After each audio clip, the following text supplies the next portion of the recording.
Nos encontramos en un nuevo factor político. Bienvenidos a este programa de política de Ciudad FM 90.5 que usted puede ver por la pantalla del streaming de Ciudad FM 90.5 Mendoza. Justamente siempre me gusta elegir una frase que tenga que ver al rol que cumple la persona entrevistada y en este caso elegí una frase de Bernardo Brechmar que dice: gestionar es hacer que las cosas sucedan. Esta es una frase que tiene que ver con la educación y por eso lo elegimos, ¿no? La elegí particularmente porque la entrevistada es justamente la precandidata por segundo término a concejal en la lista 504A. Vamos Mendocinos, de acuerdo mendocino, que habitualmente se llama el Partido Demócrata, nosotros lo conocemos así. Pero como ahora hay distintos frentes, tenemos esos nombres. Lista 504A, Vamos Mendocinos, acuerdo mendocino sería el frente. Y estamos con Adriana Zaini, con quien vamos a hablar de los temas que justamente ella maneja, la educación, porque es docente. ¿Cómo estás, Adriana? Muy bien, buenas tardes a todos.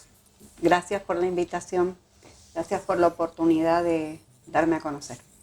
Bueno, no, gracias a vos por venir a este programa que mucha gente ve porque se instruye y le sirve para saber quiénes son las personas que van a tener que votar, para conocer cuál es el pensamiento de esas personas. Y como vos sos o venís del ámbito de la educación, está bueno eso de elegir en las listas gente que tenga que ver con algo tan importante como es la educación, ¿no?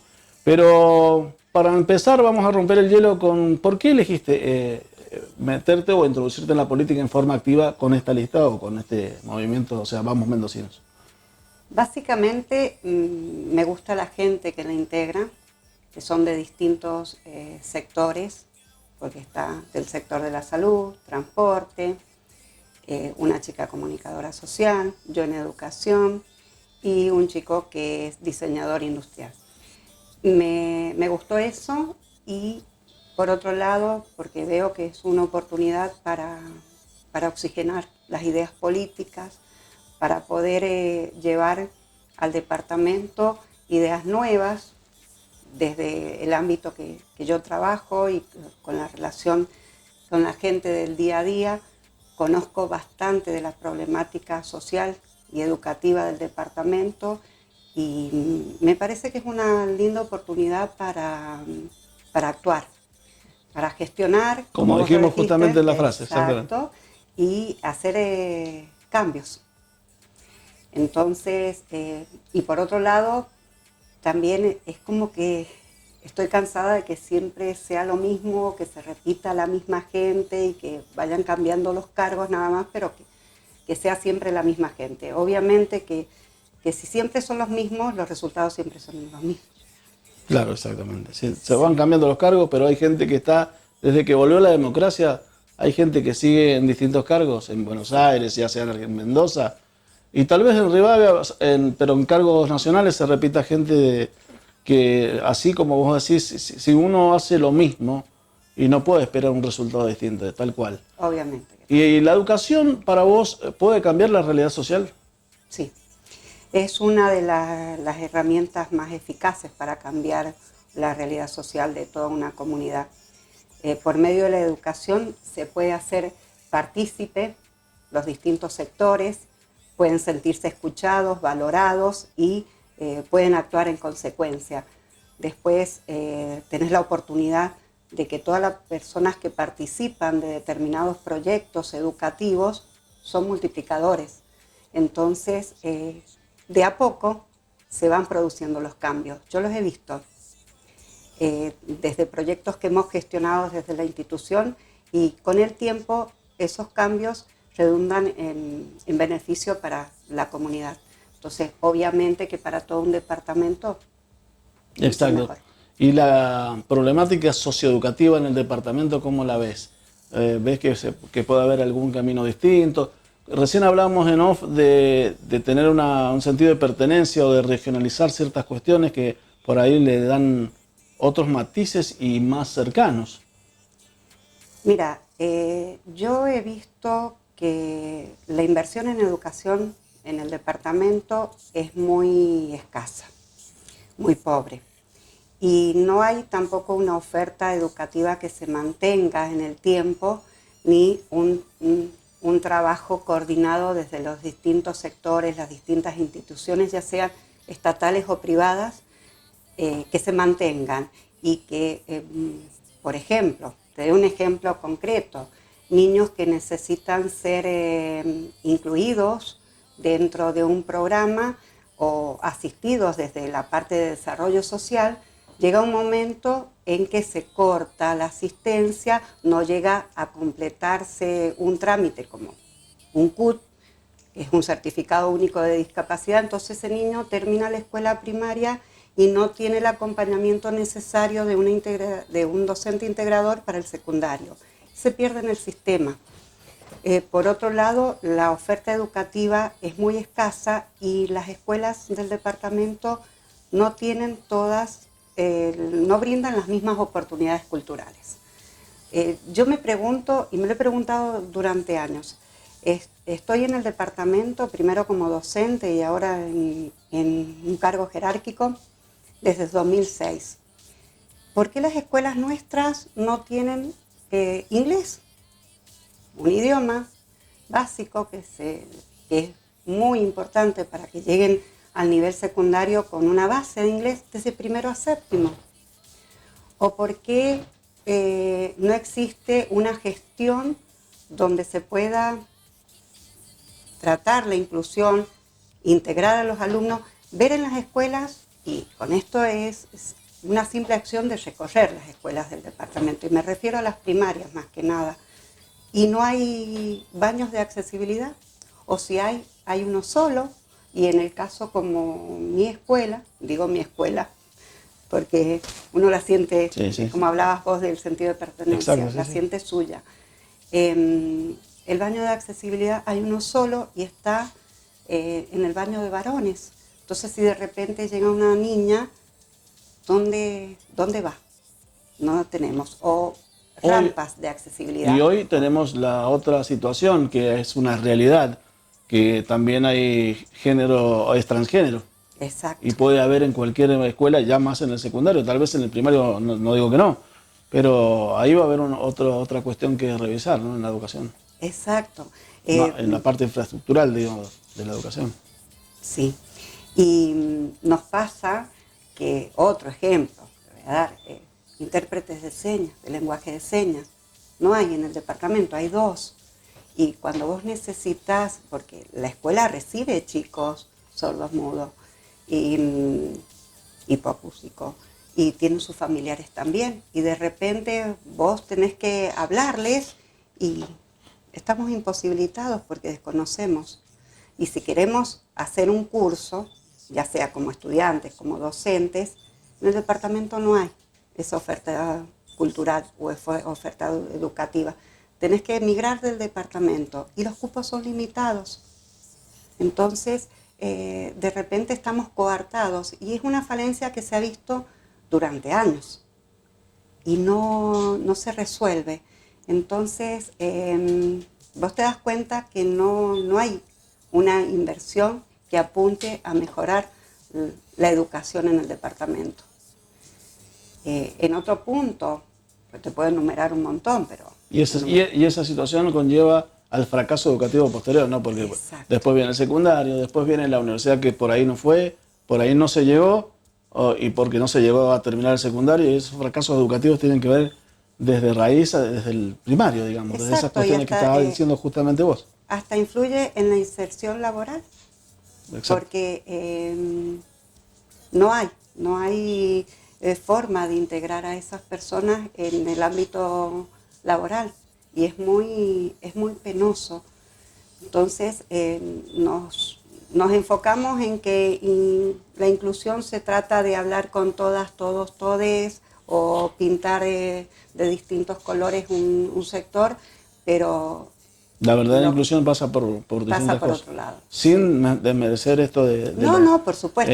Una cosa no quita la otra. Exacto. Yo todo ese vocabulario he dicho que no lo voy a usar, lo cual no indica que no lo voy a respetar, ¿no?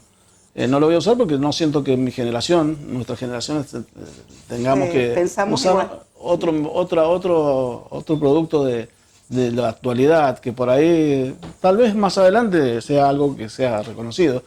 Y a nosotros nos enseñaron a respetar normas de la Real Academia Española o si no, hablar de otra forma. Pero por eso el respeto sigue estando, ¿no? No lo voy a, yo lo dije, no lo voy a usar nada más. Pero ¿cómo reforzarías esta problemática? Con ciertos gabinetes en cada colegio, gabinetes o sea, que tengan especializaciones o maestras especializadas o maestras que sigan, Y en este la punto, integradora. exacto. Yo en este punto, bueno, tal vez me debería guardar las ideas para que no me las copien, ¿verdad? Pero, Claro, sí. pero no, no es mi estilo. Sí pondría gabinete psicopedagógico que, no te digo en cada escuela porque obviamente no es viable por la situación económica, pero sí que nuclee escuelas que tengan más o menos las mismas características y que los alumnos puedan ser atendidos en ese gabinete y después en el transcurso se mantenga esa atención en el transcurso del tiempo hasta que lleguen a un secundario, y el secundario sí tiene su gabinete, entonces el alumno sigue la integración. Pero también pondría, ya que hay tantos planes y tantos puestos, digamos que algunos son importantes y otros no, que gente idónea, ya sea con título o sin título, pero que pueda enseñarle a los demás un taller de lenguaje de señas, Sí, en un totalmente. espacio como una escuela. No hace falta tener un título para aprender lenguaje de señas y poder enseñarlo. Eso está bueno lo que decís. Sí, sí. Y bueno, que reciban una compensación económica por eso, ¿verdad? Sí, y sí. también, por ejemplo, que los talleres sean gratuitos, abiertos, y que el trabajo, suponete una mesa de diálogo donde se llame a personas de distintos sectores. Si un mes vas a tratar educación a nivel departamental, llama a los directivos, los maestros integradores y ver cuál es la problemática, qué es lo que se necesita resolver y después trabajar en un proyecto y actuar en consecuencia de resolver eso. Para que no quede el trabajo de red solamente puesto en los papeles, porque en los papeles está divino, pero el problema es llevarlo a la acción. Ahí es donde nosotros, como docentes y como directivos, nos encontramos con una pared. Nos pasó, y esto lo voy a decir, ¿por qué lo voy a decir? Porque recién te hablaba de la honestidad. Cuando comienza la pandemia, que comienza las prestaciones alimentarias a las familias, Rivadavia fue el único departamento que no pudo acordar en la zona este la entrega de bolsones. Y yo vi hace poco un posteo en Face que es un posteo engañoso realmente, de gente que está ahora dentro de la acción, de la actividad política. Y dice la fecha, 20 de marzo del 2020. Nosotros nos sentimos muy mal en ese momento, nos trataron como, sin herir susceptibilidades, como cucarachas. Y preparamos toda la parte logística, dimos en el municipio para que entregaran los bolsones. Después nos devolvieron un montón de bolsones. La escuela desde entonces se tuvo que hacer cargo y eso no salió en ningún medio. Entonces hay que ser honestos en una gestión. Recién dijiste, gestionar es hacer que las cosas sucedan. Tuvimos que salir nosotros como directivos, como docentes, a repartir los bolsones, abrir las escuelas en plena pandemia, y al frente estuvieron los celadores. Nadie les dio un reconocimiento específico a ellos, ni a nosotros tampoco, por supuesto. Pero ese es el trabajo, si bien no es una competencia exclusiva del ámbito educativo, porque es más social, ese es el trabajo en red. Llegar a las familias con un trabajo, celadores, docentes, gente, vecinos que no tuvieron nada que ver con la política, que no tienen nada que ver con la política y sin embargo ayudaron desde el anonimato y colaboraron con esas instancias. Eso es lo que nosotros tenemos que rescatar. ¿Y quién vive esas cosas? El que está en salud, el que está en educación, el que está en transporte, el que está en la comunicación, el que está diseñando y que sabe cuál es la problemática del departamento, que está un basural ubicado donde no debería estar y que hasta el día de hoy no se resuelve, calles que se cambian los sentidos de circulación y que no beneficia a mucha gente, al contrario, termina perjudicando. Entonces, la educación abarca todo. Abarca todo, sí, tal cual. Bueno, recordemos que estamos hablando con Adriana Zaini, que es precandidata en segundo término a concejal por la lista 504A, Vamos Mendocinos, el Frente Acuerdo Mendocino. Lo importante es, ¿qué dijimos? Precandidata a concejal. Todas estas ideas que tiene o que nos está mencionando de acuerdo a lo que le preguntamos, lo va a llevar al consejo, obviamente. Por eso es importante saber qué es lo que tiene, el bagaje de conocimientos que tiene cada una de las personas que entrevistamos desde las distintas líneas políticas que se van a presentar este 12 de septiembre en estas PASO. Hay una pregunta que por ahí me hace ruido y se la preguntaría incluso a los grandes genios que toman mal las decisiones en educación y no tienen conocimiento de lo que es un libro. Pero presencialidad o virtualidad es una cuestión, ¿no? Porque por ahí también hay una mezcla de las dos y que no es tan mala. Pero no sé cuál es tu opinión. Bueno, esto es un tema. Desde mi punto de vista como directora de una de las escuelas más vulneradas del departamento, obviamente que defiendo, siempre y cuando las condiciones de bioseguridad estén dadas, la presencialidad. ¿Y por qué? Porque lo sufrimos mucho la virtualidad, de familias que no tienen conectividad, que no tienen dispositivos y que tampoco tienen la oportunidad de acceder a uno. Docentes que también no tenían conectividad ni dispositivos acorde a lo que se necesitaba y lo que se necesita. Un ejemplo, una computadora buena para acceder y tenerlas con todas las apps necesarias y todas esas cosas, insume 3,5 sueldos de un docente. Exacto, sí, sí. No hablemos entonces de una familia donde los sueldos son miserables. Yo no digo que el sueldo del docente esté bien, que no sea miserable, porque lo es, pero las familias de nuestra comunidad tienen sueldos totalmente miserables. Entonces, ¿cómo acceden a un dispositivo? Por otro lado está la parte social. El niño necesita la comunicación permanente con el docente, más los chiquititos. Y los grandes también, porque ya se nos van a otro nivel. Necesitan desarrollar habilidades sociales que desde la virtualidad no se puede. Tal cual. Interactuar con los pares, que desde la virtualidad no se puede. Entonces, sí, opto por la presencialidad. Exacto, y se vuelve una cuestión bastante complicada cuando Sí. por lo sanitario y por la salud emocional y mental, la presencialidad sin duda es importante, ¿no? Porque lo social, ese roce social que tienen los niños, sin duda es innegable que es importante. Exacto. Además, sufrimos en la virtualidad la desesperación y la frustración de un montón de familias que por el horario en que podían conectarse era totalmente fuera del horario de clases y los docentes también, y eso no lo reconoció a nivel gubernamental, no se reconoció, y si se reconoció quedó nada más que de la boca para afuera, ¿entendés? Entonces los docentes no tuvimos horarios de descanso, de repente la vida privada de cada uno se vio invadida y la vida privada de las familias también. Y tiene sus partes buenas, pero yo diría que tiene más partes malas. Exactamente, sí, sí. Y todo esto podemos decirlo o resumirlo que en Rivadavia se necesitaría un plan estratégico educativo, ¿no? que digamos unifique todos estos criterios y todas estas cuestiones que vos nos decís que por ahí hacen falta, por ahí hay que unir. Sí. Estaría bueno que se pensara en esto, ¿no? A partir desde la política, a partir desde el Consejo, desde alguna comisión de educación, que se pensara en un programa o un plan estratégico de educación, educativo, como quieran llamarlo.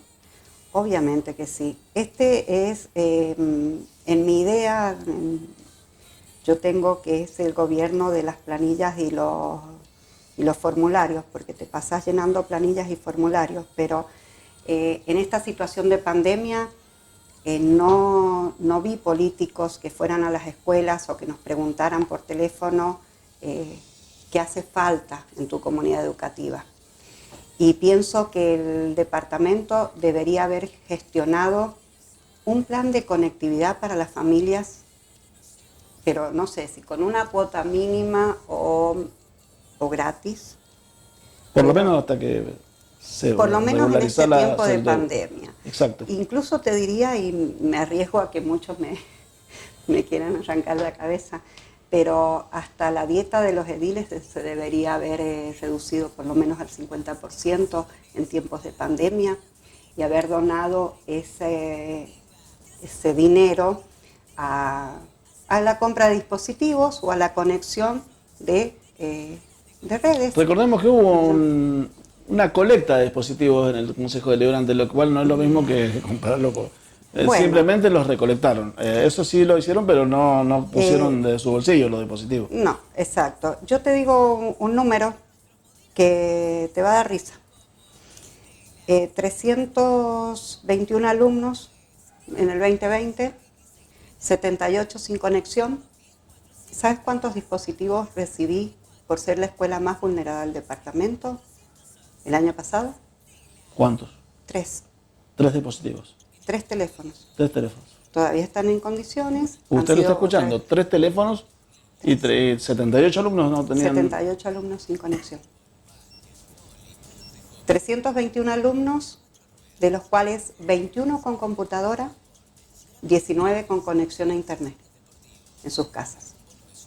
¿Me vas a decir que no podrían habernos pedido esa planilla que la elevamos tantas veces a Dirección General de Escuela desde el municipio para decir, voy a gestionar en este sector, porque mi población de alumnos es de poquitos sectores alrededor de la escuela, no es tan amplia, y decir, bueno, en este sector vamos a gestionar que la conectividad sea gratis, o sea, y sin embargo pensamos como gobierno en gastar el dinero en otra cosa, cuando la educación de nuestros pequeños ahora, ellos son el futuro de nuestro departamento, de nuestra provincia y de nuestra nación.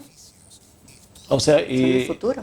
Este no fue un reclamo, pero fue algo que vos pediste. No, sí lo pedimos. ¿Lo pediste en forma de reclamo? Sí. Ah, sí, lo pedimos.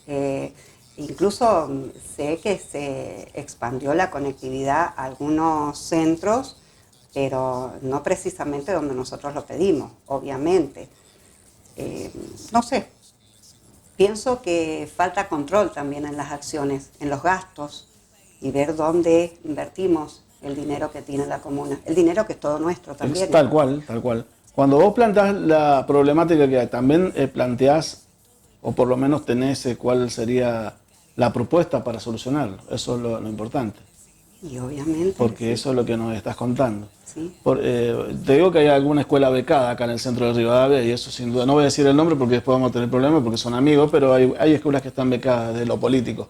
Y por eso también reciben. Bueno, yo he invitado cosas. a muchos políticos a mi escuela. Gracias a Dios tengo, no voy a nombrar, pero sí hemos tenido y tenemos el apoyo en el proyecto de huerta, de lo que es INTA y de algunas personas del municipio, y nos ayudan y está quedando precioso, y es un proyecto que salió del edificio, trascendió la medianera de la escuela y va a las familias, y te sentís orgulloso de decir que una familia tiene una producción chiquita en su casa y que la consume.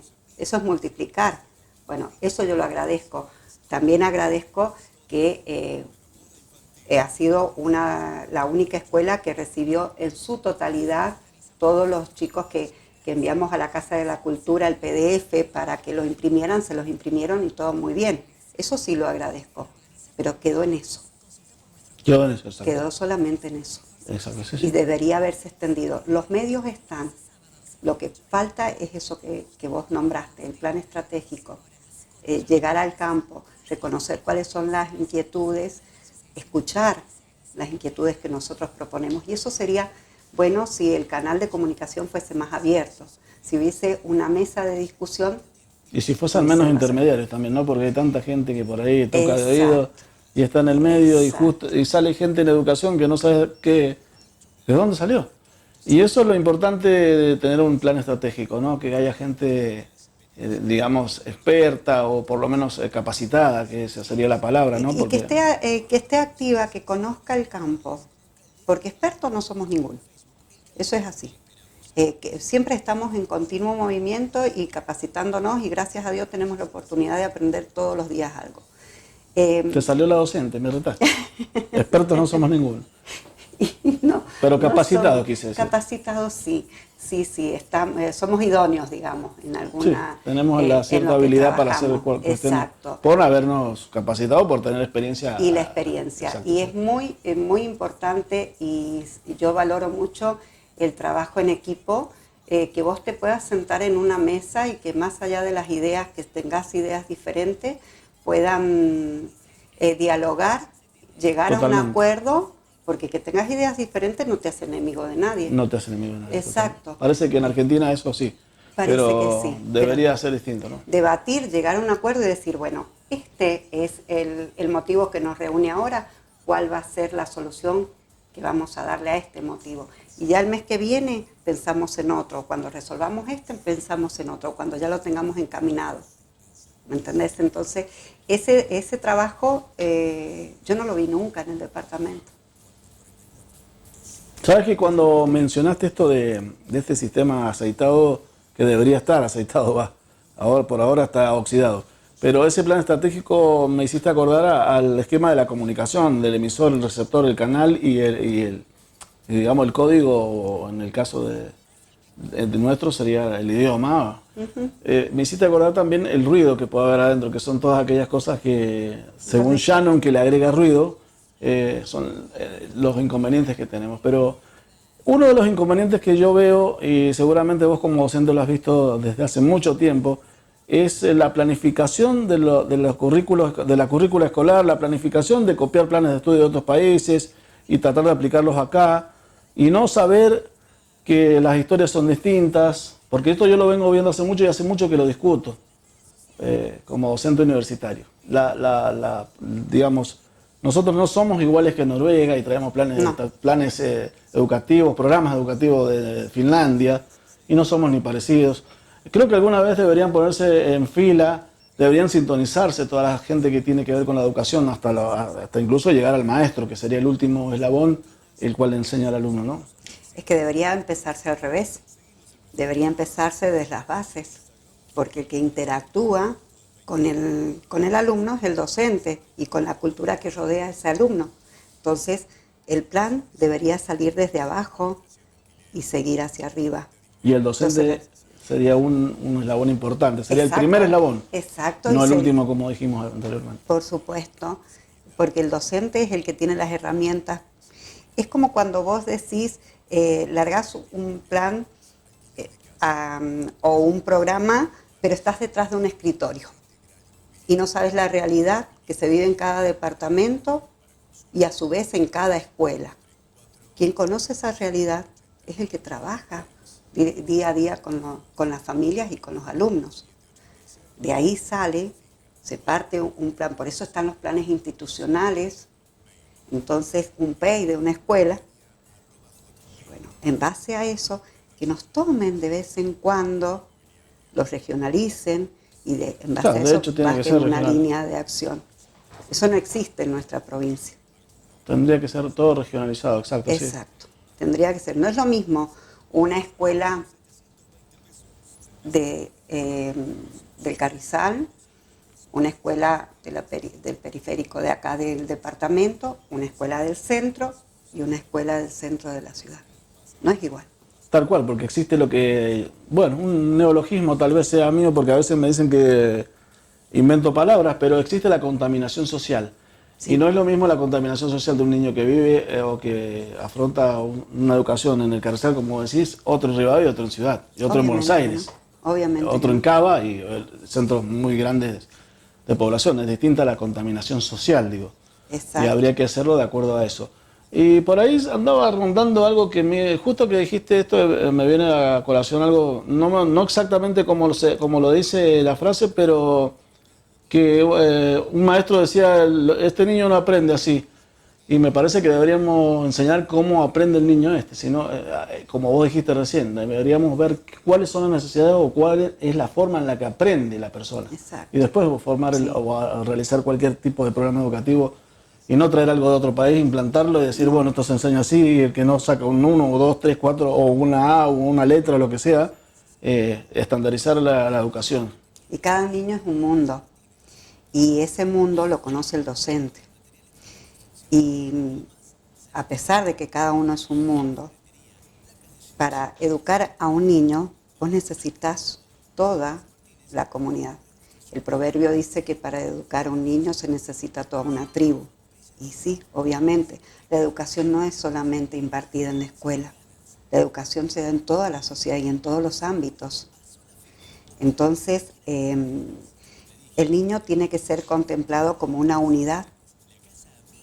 Y nosotros, que ya somos los adultos, tenemos que proyectar, programar y actuar para que esa unidad crezca, que sea una persona crítica, darle las herramientas que necesita para desenvolverse en la sociedad. Y si vos te pones a analizar esas cosas, muchos de nuestros alumnos se van, terminan el secundario y se van del departamento. ¿Y por qué se van? Llevamos años perdiendo juventud en el departamento. Entonces, analicemos esas situaciones. ¿Por qué? Yo estoy desde el 2006 en el departamento de Rivadavia en la cuestión pero llevo 32 años en la docencia. ¿Y qué hacen nuestros alumnos? Emigran y se quieren ir a las grandes ciudades y todas las ofertas laborales, las ofertas culturales del departamento quedan muy, muy escuetas. Claro, Entonces, totalmente. La oferta laboral es, a casi pesar nula. de que hay universidad, la oferta laboral prácticamente no. Casi nula. Sí, tenemos una oferta laboral escasa o si no, no de acuerdo a la programática que hay universitaria acá en Rivadavia o terciaria.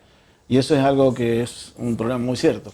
Por eso digo, por ahí el trabajo y la pobreza y el trabajo, para decir dos palabras que se pueden estudiar multifactorialmente. Se pueden cambiar desde lo educativo. Porque el trabajo mucho. hoy es que sabemos que es digno, que le da dignidad a la persona. Hay gente que no lo quiere hacer porque recibe planes. O se pierden cuestiones porque reciben planes. Y no estoy hablando en forma peyorativa de los planes porque hay mucha gente que sí los recibe en una forma justa, con justicia. Pero digo, el trabajo se puede... A ver, porque una persona educada, quiero decir, y no va a rehusar o va a renunciar a ese plan para tener un trabajo. Y eso es lo que sucede, justamente lo contrario acá. Exacto. No quieren el trabajo para no renunciar al plan. Es que se llevan muchos años, hay toda una generación que dependió nada más que de planes. Entonces, es muy difícil cortar eso. Pero por supuesto que el trabajo dignifica y el trabajo te da mayores posibilidades. Yo me acuerdo una anécdota, era docente en la escuela Clotilde y estaba dando una clase de matemática, algo sencillo, y sacamos las cuotas para comprar un televisor. Entonces una alumna me hace una pregunta y todo, yo le digo, bueno, si vos tenés, o en la familia hay un sueldo, vamos a suponer que está este sueldo todos los meses. ¿Cuántas cuotas puedo pagar? ¿Qué es lo que puedo comprar? Entonces, pasaron los años, ya esa niña iba al secundario y me encuentro con la mamá en el cajero y me dice, ¿usted sabe que mi marido empezó a trabajar culpa suya? Culpa suya. Porque usted me inculcó a mi hija que había que trabajar, tener un bono de sueldo para empezar a comprar cosas a crédito. Claro, sí. Yo en ese momento me reí, pero después me sentí bien. Y digo, bueno, al menos prendió la semilla en alguien, ¿no? Y te estoy hablando de una persona que en ese momento en su casa no tenía ni puertas ni ventanas. Precaria, totalmente precaria. Y ahora es una niña que es profesional. Es profesional, Y esos casos que son excepcionales y que deberían haber más, ¿no? Y hay, yo te cuento uno solo, pero hay. Porque por ahí hay excepciones que, siempre digo, en algún lugar de estos marginales o mal vistos, en los cuales se generan cúmulos de delincuencia, siempre hay algo que se puede rescatar. Sí. Y eso sí, lo detectan ustedes los docentes. Es que tenemos el ojo para ver lo positivo en las personas. Vos tenés que tener siempre la idea, yo siempre se lo digo a todo el mundo, de buscar el lado positivo de todas las situaciones.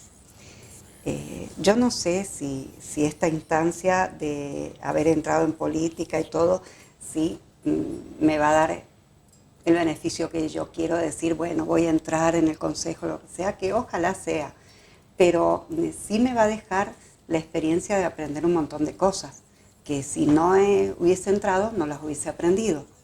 Entonces, vos tenés que buscar en todo el lado positivo. Y incluso cuando trabajamos en una escuela, sea la escuela que sea, cuando vos entras y ves el niño, ves los docentes, ves el edificio, y tenés que focalizarte en lo positivo, porque si vamos a lo negativo, obviamente que no vamos a llegar a lograr nada y vamos a hacer todo un clima nefasto, porque todo el mundo se va a sentir mal. Con los chicos es lo mismo. Y con las familias también es lo mismo. No hay alguien que sea completamente malo. Son circunstancias malas. Bueno, hay que tratar de cambiar eso. La educación es una herramienta para cambiar eso. Exactamente. Bueno, en el caso hipotético que entraras, digo hipotético porque no sabemos nunca qué puede pasar, pero que entraras como concejal, ¿serías la misma? Sí. ¿O te olvidarías de las cuestiones no lo he hecho que tienen nunca. que ver con la cercanía de la gente? No lo he hecho nunca. Lo digo porque, por experiencia, porque lo he visto y porque lo he vivido a gente que ha cambiado mucho. Sí, yo también lo he vivido. Sí, sea lo que te referís. Mira, yo no cambié cuando tuve un cargo jerárquico. Mi posición económica siempre ha sido la misma. Siempre he vivido de mi sueldo. Me costó mucho llegar a tener mi casa. Me costó mucho llegar a estudiar. En el momento en que yo estudiaba, trabajaba en 4 escuelas, estudiaba y tenía a mi papá enfermo. Y mi hijo chico. Gracias a Dios he recibido el apoyo de mi familia, siempre lo recibo, y de buenas amistades. Tengo escuelas, he trabajado varios años seguidos en las mismas escuelas, digamos. Entonces, sí. Tengo buenas relaciones, buenas amistades, que hoy por hoy me dicen, mira, no tenía definido mi voto, pero te conozco, sé cómo trabajas y tenés mi apoyo. Qué importante eso, ¿no? Eso es satisfactorio. Importante incluso sí. para el sector político en general y para que la gente vuelva a creer en el político. Porque yo siempre charlamos la misma cuestión de que hay un divorcio entre la gente y los políticos, entre la sociedad y sus necesidades y los políticos y su realidad. Y es lo que te decía recién. No vi en esta situación de pandemia llevar... sí me pasó en el 2019. Una situación con gente que está todavía en el municipio. Yo di, porque tuve como un ultimátum, tomé en febrero la escuela, gracias a Dios tengo un equipo de trabajo muy bueno, jerárquico y docente, y no son individualistas. Entonces nos acostumbramos a trabajar, nosotros fuimos los nuevos y sin embargo nos acostumbramos a trabajar en equipo. Y ese engranaje del trabajo en equipo es muy importante. Entonces, de repente, tenía alumnos que no ingresaban a la escuela porque no tenían útiles, no tenían zapatillas y no tenían ropa. Entonces se me ocurrió mandar un audio a uno de los grupos de la escuela secundaria. Digo que hace más de 30 años que hemos salido, pero seguimos siendo amigas. Gracias a Dios. Por eso te digo que no cambio en esa. Sí, sí. Y mandé un audio. Ese audio llegó después a gente del gobierno departamental, fueron a visitarme a la escuela y me dice, ahora escuchando su voz me doy cuenta que es usted. Y le digo, ¿y sí? Digo, pero yo no he dicho nada que no sea verdad. No hay niños en la escuela que hayan ingresado porque falta esto. Bueno, de ahí surgió después un proyecto departamental que llevaron a todas las escuelas mochila, calzado y útiles. Que gracias a Dios que yo lo hice. Entonces nos beneficiamos un montón de escuelas. Digo beneficiamos porque nuestras familias recibieron cosas que necesitaban recibir. Este año, por ejemplo, lo hice también en el grupo y recibí una donación de una amiga que está en New Jersey, zapatillas nuevas. Me dijo, tal día, en tal lugar, tenés que ir a buscarlas, mi sobrino las va a comprar. Yo fui, las busqué y llegué a la escuela. Y gente que vive en barrios más de buen poder adquisitivo en la ciudad y que también me hacen llegar y por entre medio de la familia y todas esas cosas.